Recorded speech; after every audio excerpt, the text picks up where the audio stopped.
High বন্ধুরা, good morning. সব কেমন আছো? আশা করি ভালো আছো। আমিও সবার জন্য প্রার্থনা করি সবাই ভালো থেকো। আর একটা কথা হইতে আজকে যে আমি যে কোনো একটা উপকারী ভিডিও আপনার সাথে তুলে ধরতে চাই। তো সেটা হলো গিয়া ডবল লাল। এই ডবল লাল দিয়ে দাঁত মাজার পরে আমার দাঁতে অনেক ব্যথা আসলো। দুইটা আমার দাঁত অলরেডি ফালাই দিছি আমি। ফালানির পরে কোনো কলগেট ইউজ করছি, সেন্সোডেন্ট কী ইউজ করছি, কোনো কিছু আমার কোনো কাজ হয় নাই।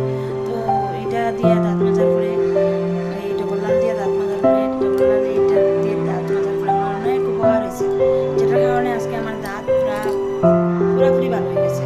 অনেক দাঁতের আমার দুইটা দাঁত ফালানোর পরে আরও তিনটে দাঁতের মধ্যে খুব প্রবলেম আসলো। তো এখন আমার কোনো প্রবলেম নাই, আমার দাঁতের খুব ভালো এখন। তো মনে করি সবাই ভালো হোক।